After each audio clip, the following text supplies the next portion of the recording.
لیکن mother side سے یہ ریل برادر ہیں اور فادر سائڈ سے یہ فوسٹر برادر ہیں، یعنی دونوں بچے جو ہیں وہ خلیفہ کے بیٹے ہیں اور ان کی مدر ایک ہی ہے۔ اس کے بعد یہ ہے کہ جب حضرت عثمان رضی اللہ تعالیٰ عنہ کو خلیفہ بنایا گیا تھا تو ان کے بارے میں ہم ڈیٹیل میں کسی اور ویلاگ میں بات کریں گے، بلکہ وہ ایک سیریز میں کروں گا، جس طرح حضرت علی علیہ السلام کے اوپر سیریز کی ہے تو ساری ان کے جو ایونٹس ہے پوری بایوگرافی اس کے بارے میں ڈسکس کیا جائے گا۔ تو حضرت عثمان رضی اللہ تعالیٰ عنہ جب خلیفہ بنے تھے، یعنی تیسرے خلیفہ بنے، تو انہوں نے تقریباً 12 سال تک خلافت کی ہے، اور جب آخری دن تھے حضرت عثمان رضی اللہ تعالیٰ عنہ کے، تو ان کی خلافت کے اندر ایک سب سے بڑا مسئلہ ہوا تھا، وہ ایک ریبیلین ہوئی تھی جو کہ کوفہ اور ایجپٹ سے لوگ آئے تھے، اور انہوں نے آ کر حضرت عثمان رضی اللہ تعالیٰ عنہ کو یہ کہا کہ بھی آپ کی جو ایڈمنسٹریشن ہے ان دو ریجن کے اندر، یعنی ایجپٹ کے اندر، مصر کے اندر، اور دوسری کوفہ کے اندر، تو یہ بہتر نہیں ہے، ان کے جو گورنرز ہیں وہ کافی زیادہ ظلم کر رہے ہیں، اور آپ ان کو چینج کیجئے اور اس کی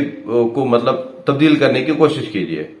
تو حضرت عثمان رضی اللہ تعالیٰ عنہ کی اس وجہ سے تھوڑا اختلافات ہو گئے تھے ان ریبلز کے ساتھ، تو الٹیمیٹلی ان ریبلز نے پھر حضرت عثمان رضی اللہ تعالیٰ عنہ کو جمعے والے دن جمعہ نماز سے پہلے شہید کر دیا تھا۔ اور حضرت علی رضی اللہ تعالیٰ عنہ اس ٹائم کہاں تھے؟ وہ اس ٹائم مدینہ کے اندر موجود تھے، اور ایک دفعہ تو اتنی ریبلز اکٹھے ہو گئے تھے تو حضرت علی علیہ السلام نے اپنی جو پگڑی تھی اس کو حضرت عثمان کے پیلس کے اندر یا گھر کے اندر پھینکی، تاکہ میں خود نہیں آ سکتا اور میں آؤٹ آف ریسپیکٹ یہ اپنی پگڑی آپ کی طرف بھجوا رہا ہوں یا پھینک رہا ہوں۔ اور حضرت عثمان کی جو پرسنل باڈی گارڈ تھے وہ حضرت امام حسن تھے اور دوسرے حضرت امام حسین تھے، یعنی باڈی گارڈ تو کافی تھے، یعنی ان میں ایک امام حسن بھی تھے اور امام حسین علیہ السلام بھی تھے۔ اور ایک دفعہ تو یہ کہا جاتا ہے کہ امام حسن کو تو اتنی زیادہ انہوں نے گروسملی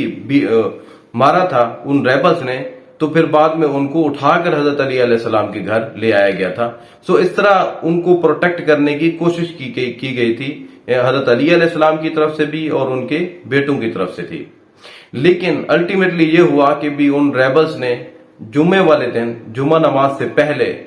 جب حضرت عثمان رضی اللہ تعالیٰ عنہ قرآن شریف پڑھ رہے تھے تو ان کو شہید کر دیا۔ جب ان کی جو وائف تھی نائلہ، جب ان کو وہ بچانے کے لیے آئی، سیف کرنے کے لیے آئی، تو ان کا بھی ہاتھ کی کچھ انگلیاں کٹ گئی تھیں۔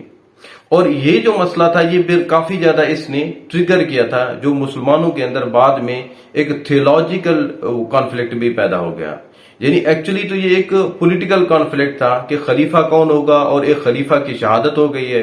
اور جو نیکسٹ خلیفہ ہے وہ اس ساری چیز کی تحقیق کرائے گا۔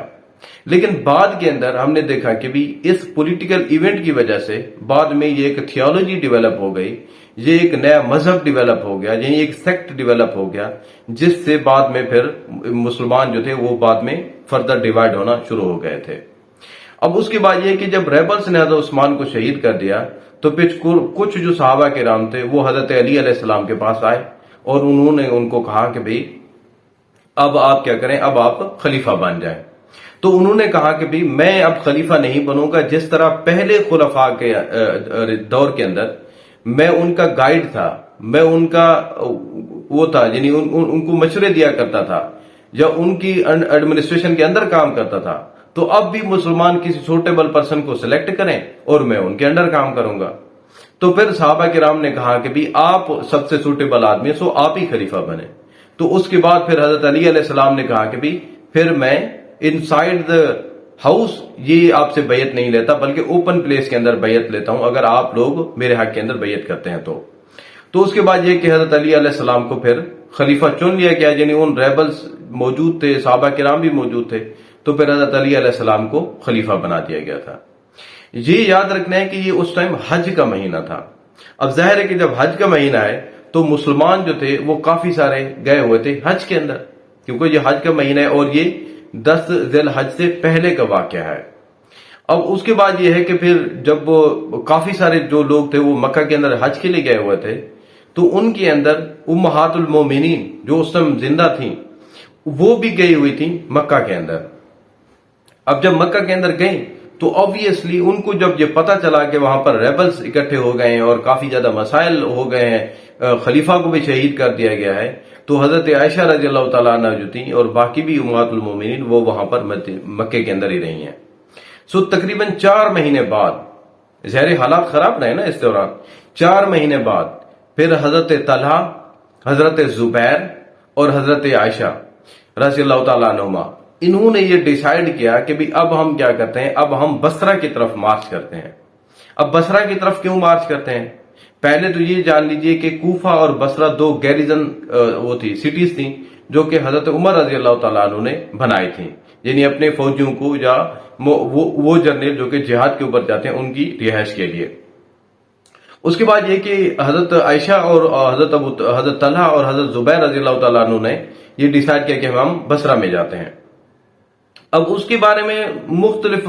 کتابوں کے اندر باتیں کی جاتی ہیں.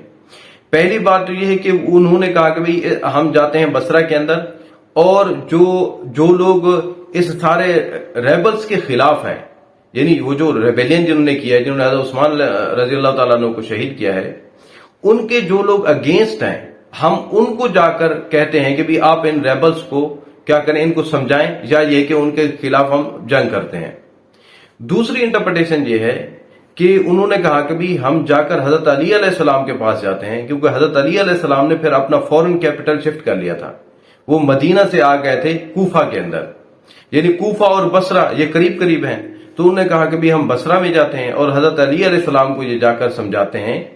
کہ بھئی یہ کتنی بڑا ایونٹ ہے کہ بھی اس کی وجہ سے جو پوری امت ہے وہ ڈیوائیڈ ہو گئی ہے. کیونکہ جو امیر معاویہ رضی اللہ تعالیٰ عنہ تھے، جو کہ شام کے گورنر تھے، انہوں نے بیعت نہیں کی تھی حضرت علی رضی اللہ تعالیٰ عنہ کی. اس کی وجہ یہی تھی کہ وہ یہ کہتے تھے کہ کیونکہ خلیفہ کو شہید کیا گیا ہے،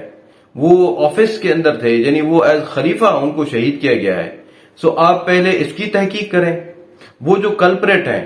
ان کو پکڑیں، ان کو سزا دیں، اور اس کے بعد یہ ہے کہ پھر ہم آپ کی بیعت کریں گے. اور امیر معاویہ رضی اللہ تعالیٰ عنہ جو ہیں وہ ایکچولی کون ہیں؟ وہ ابو سفیان کے دوسرے نمبر کے بیٹے ہیں، یعنی پہلے یزید ہیں اور دوسرے جو تھے وہ امیر معاویہ تھے، اور یہ کاتب وحی بھی تھے. رسول پاک صلی اللہ علیہ وسلم جب یہ اسلام قبول کیا تھا، اور انہوں نے اسلام قبول کیا تھا فتح مکہ کے بعد، یعنی وہ بیچ ہے جو کہ آخر میں کنورٹ ہوا. تو پہلا بیچ وہ ہے جو کہ رسول پاک صلی اللہ علیہ وسلم نے جب نبوت کا اعلان کیا تو جس کے اندر حضرت عثمان تھے، حضرت ابوبکر رضی اللہ تعالیٰ عنہ تھے، حضرت علی علیہ السلام تھے، وہ لوگ تھے. اور اس کے بعد کچھ لوگ بدر کے اندر آ گئے تھے، پھر بیت رضوان میں لوگ موجود تھے، خندق میں موجود تھے، اور موتا تو خیر بعد میں لڑی گئی تھی. لیکن جب فتح مکہ ہوا یعنی 8 ہجری کو، تو اس ٹائم پھر ابو سفیان اور اس کے بعد ان کے جو بیٹے تھے انہوں نے بھی اسلام قبول کیا تھا. اور یہ obviously رسول پاک صلی اللہ علیہ وسلم کے پھر کیا ہو گئے، یہ برادر ان لا ہو گئے، کیونکہ ابو سفیان جو ان کے سسر ہیں رسول پاک صلی اللہ علیہ وسلم کے، یعنی ام حبیبہ رضی اللہ تعالیٰ عنہ کے والد ہیں ابو سفیان. اس کے بعد یہ ہے کہ بھی یہ امیر معاویہ جو تھے یہ ایکچولی اموی فیملی سے تعلق رکھتے ہیں. اسلام آنے سے پہلے جو مکہ کے لوگ تھے یا جو قریشی جن کو ہم کہتے ہیں، تو قریش ایکچولی فہر بن مالک کا ٹائٹل تھا. قریش اس شخص کو کہتے تھے جو کہ تجارت کرتا ہو. دوسرا یہ کہا جاتا ہے کہ بھی قریش اس شخص کا بھی ٹائٹل ہوتا تھا کہ جو کہ لوگوں کی خدمت کرتا تھا، جو لوگوں کی ہیلپ کیا کرتا تھا فائنینشلی. سو فہر بن مالک صاحب کے بارے میں یہ کہا جاتا ہے کہ بھی ان کو یہ ٹائٹل دیا گیا تھا. تو ان کی اولاد میں سے ہی تھے جو امیر معاویہ، یعنی جو ابو سفیان ہیں، یعنی امیر معاویہ کے والد، وہ اموی فیملی سے تعلق رکھتے تھے. اور دوسری فیملی تھی ہاشمی، جس کے اندر رسول پاک صلی اللہ علیہ وسلم اور حضرت علی علیہ السلام اور یہ ساری فیملی ٹری آتی ہے. تو ان کے اسلام سے پہلے اختلافات ہوا کرتے تھے، جس طرح مطلب کزنس کے اندر ہوتا ہے. تو اسلام جب آیا تو یہ سارے اختلافات ختم ہو گئے. لیکن یہ جب واقعہ ہوا یعنی حضرت عثمان رضی اللہ تعالیٰ عنہ کی شہادت کا، حضرت عثمان رضی اللہ تعالیٰ عنہ خود اموی فیملی سے تعلق رکھتے ہیں، تو ظاہر ہے کہ یہ کافی زیادہ مسئلہ تھا. پھر وہی ٹرائبل جو عصبیت ہوتی ہے وہ دوبارہ شروع ہو گئی. تو امیر معاویہ رضی اللہ تعالیٰ عنہ کے جو لوگ تھے انہوں نے حضرت عثمان رضی اللہ تعالیٰ عنہ کا کرتا، وہ جو خون آلود تھا، اور حضرت نائلہ کی جو وہ تھی، یعنی جو انگلیاں تھی جو کٹ گئی تھیں، ان کو وہ لے کر گئے تھے دمشق کے اندر، یعنی دمشقس کے اندر، جہاں پر امیر معاویہ رضی اللہ تعالیٰ عنہ کا وہ ایز اے گورنر وہاں بیٹھتے تھے. تو وہاں کی جو جامع مسجد تھی وہاں پر وہ انہوں نے یہ اعلان کر دیا تھا کہ ہم اس وقت تک حضرت علی علیہ السلام کی بیعت نہیں کریں گے جب تک وہ ان ریبلز کو نہیں پکڑیں گے. تو جو اموی فیملی تھی وہ یہ کہہ رہی تھی کہ یہ جو ریبلز ہیں ایکچولی جو کہ کوفہ سے آئے ہیں یا مصر سے آئے ہیں، کیونکہ حضرت علی علیہ السلام نے اپنا کیپٹل بھی شفٹ کر لیا ہے کوفہ کے اندر،